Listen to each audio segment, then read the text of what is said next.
right, spring is here and it's time to make some garden boxes, but don't make it complicated.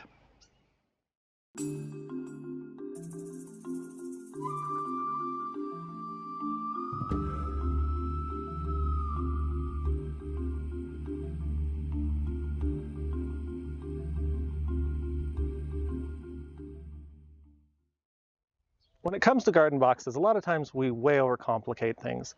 It's sometimes easier just to be simple. All you need to make a decent little garden box is some planter wall blocks, rebar, a level, tape measure, hammer, and some 2x6s. So what kind of money you got into something like this? I think we're right around 50 bucks. Wow. So Davis, tell us, we've been building these big boxes for a lot of our growing. What are the pros and cons of these little guys, and what are the pros and cons of the big ones? So the pros for the bigger boxes are for commercial use. You don't have to nail down. It's gonna hold a lot more medicine for us or garden stuff. The cons, it's a lot harder to build. It's gonna take more money and more time.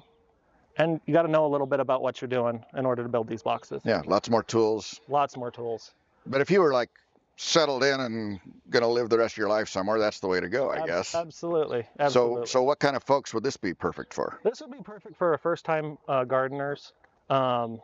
Anybody that's renting a facility, this is really great because you can just pick this up and go. Yeah, that's right. You don't need to, you can redo the dirt. The dirt's always, something that you're going to rotate through anyway after a while. Yeah, well, and somebody that doesn't have a table saw, doesn't have a nail gun, doesn't have all kinds of tools. Yeah. With just the tools you have on this table, you can build these boxes. You don't need a saw. If you go to any of your hardware stores, they will cut that wood for you at the length you want. Yep. And where did you get the blocks? I got these blocks at Home Depot or Lowe's. They both carry them. So any of your big box hardware guys? Any of your big box hardware stores. Okay. The wood, I would recommend doing a outside weather kind of wood, like redwood. They've got a chemical in it that helps fight the diseases and they don't degrade nearly as fast. And that's a natural chemical. Yep. When we say redwood has some it's resins. Actually, it's an oil that comes off of the redwood. Yep, natural resins that are antibacterial and they resist water, and so that's going to last longer than just a regular 2x4. Yep. I would just mention that there's a lot of things that aren't natural. I wouldn't paint the wood. I probably wouldn't buy pressure-treated, chemical-treated wood to build these. Let's use natural stuff. But redwood's natural stuff, so that's a great choice. Yeah, and when you go to the hardware store, a lot of times you'll see these rows and rows of wood. Never just get the construction wood. That's fir. It's a good wood if you know how to treat it to make it long last. But for something simple, just go with the redwood. It's simple, it's easy to buy. It's going to cost a little bit more, but it'll pay for itself in the long run. Yep, your box will last longer. Yep. Let's talk about another way that you can preserve the wood. We talked about not painting it. We talked about using redwood. That's a great idea. But there's another trick that you've been doing to prolong the life of your wood. What's that? Yeah, it's a Japanese style of burning wood, and for the life of me, I can't remember what the actual name is. We're not good at remembering Japanese words at Homegrown Herbalist. Well, we know ginkgo. Ginkgo is a Japanese word. Yeah. It's ginkgoing the wood is, I think, what it's called. No, we don't know what it's called. It's not ginkgo. It's a... Anyway, put it in the comments, will you? There's some smart Japanese guy out there. Put it in the comments what it's called when you torch the wood to protect it. So tell us about it. So basically what we're doing is you're going to harden the wood a little bit, and you're going to coat it with a coat of ash. You want it to be really crocodile-y. It'll look like a crocodile skin when it's done. And then you can put a natural oil that will help preserve that wood. If the more ash you have on it, the more waterproof it'll be. And it's not always the funnest way to do it, but it does work. So how are you burning it? Oh, I use a fun blowtorch. Yeah. So we're just like a weed burner propane torch is what we're usually doing. We build the wall and lay it on the ground and take a torch and burn it. And through past experiences, it's important to get that crocodile. I mean, you want a crocodile wood. Yep. We've got some beautiful boxes here, and from past experiences I've had, I didn't burn it enough, and I am starting to see decay. So it is worth to do it right the first time. Burn it like you mean it. Yep, you got to mean it. When he says crocodile, he really means it. You don't want that skin cracking and crackling, so that you have a really dead layer of carbon to protect the wood from water and from bugs. Yep.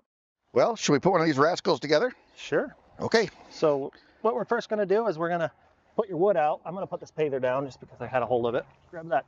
That's a 2 foot 2 by 6. 2 foot 2 by 6. And I actually cut it, but Home Depot or Lowe's will cut the 2 by 8 because they come in 8-foot lengths.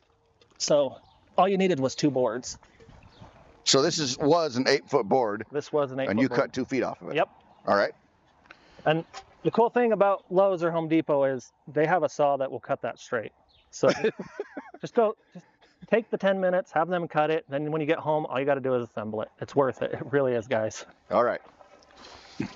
So what we're going to do is we're going to put this block on the corner here. And since it's a forever home, we're not going to go through and push it down and make it all level. But for just showing you guys, we're going to set it up here just like that. All right. And we're going to grab another block. And you're going to use this 2-footer on the corner.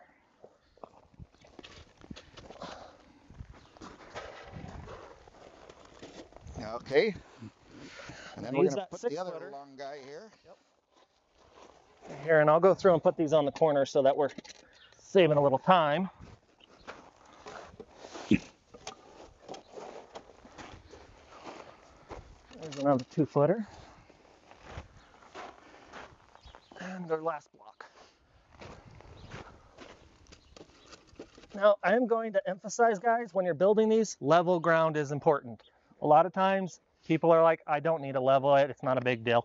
Level ground is important. You end up with boxes that go like this. Yep. And it will mess with you. It won't look good. The water will not retain right. It's just worth it. Yep. When you're putting these boards in, always check. Look down the line of the board. If it bows out like that, it's not a big deal. Just make sure that that bow is on the inside of the box. Right. Because when you put dirt in it, it will push that bow out. Yep. And you don't have to buy the crooked boards. You know, if you go to any of those lumber stores, you'll always see some guy holding up 2x4s to see if they're straight. You know, pick the ones you want. Yeah, but the likelihood of you getting one straight is very slim. That's right. So it's all right. not always worth it.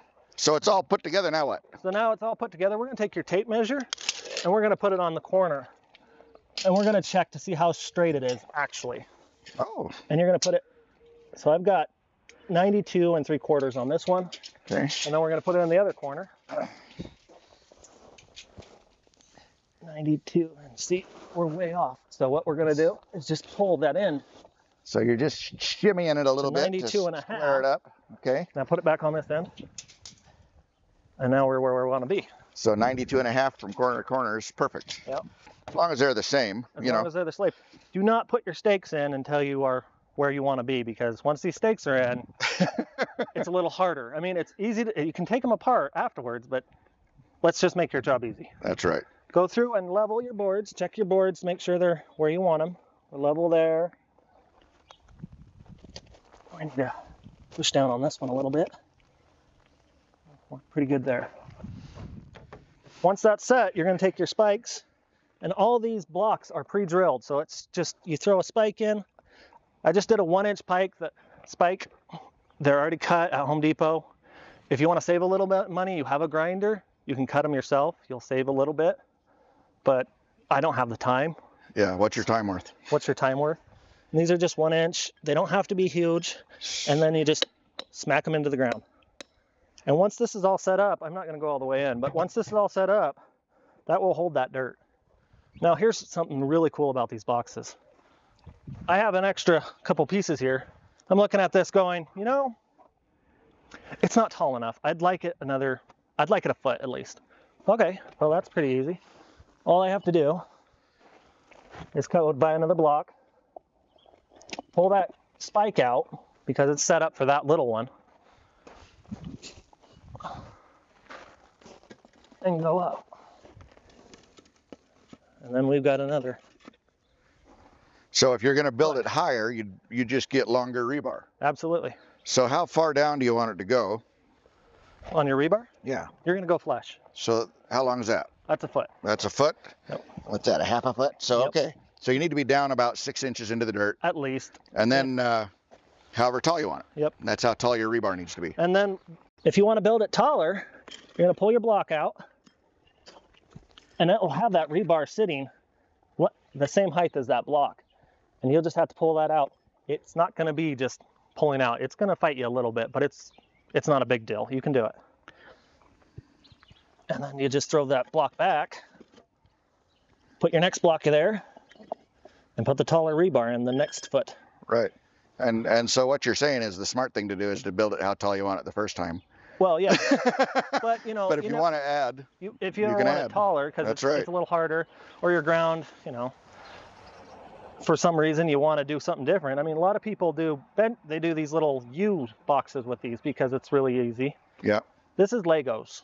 If you know how to play with Legos, you can make this box. All right. So we just put that thing together. What did it take? 5 minutes, 3 minutes if we hadn't been talking about it? Right. Right? It's so But fast. leveling and stuff like that, I mean, a lot of times you're going to have to break up the ground a little bit. I always recommend aerating your soil and inside the box. I see a lot of people that don't. It's just another step that's really easy to do. Do it before you bank the box. Take a shovel, and let me get a shovel. Hang on, I'll show you. Take your shovel and go through the ground and just lift it up a little bit. Just a little bit to break up that earth.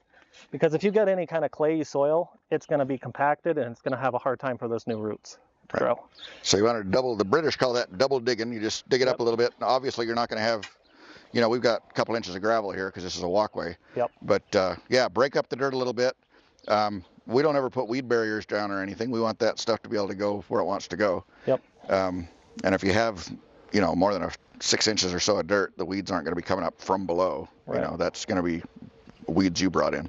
So But cool. let's say you rented a place now and you're done. You got to take your box with you. All you guys got to do is just go backwards. It's Legos. Once again, extremely easy. Pull the block, put it in your truck. Pull the next block, put it in your truck. And stack your wood. Yep. You're off to your next You're place. off to the races. Fantastic. Extremely easy, and wait. This is how I would do a box if I was a beginner gardener. Yep. This is going to let you know how to do it quick. And even if you weren't, even if you wanted, you know, if you're at your place you're going to be at the rest of your life, these are still great boxes. They're fast, they're cheap, they're easy. And I mean, they're going to last years and years anyway, Oh yeah. you know. And so there you go. Great solution. Super fast, super easy. Super You can cheap. get these materials anywhere, cheap. What could be bad? That's right. So I'm Doc Jones from the Homegrown Herbalist School, Davis Walker. Let's get some garden boxes built and let's get some herbs growing in them to take care of yourself.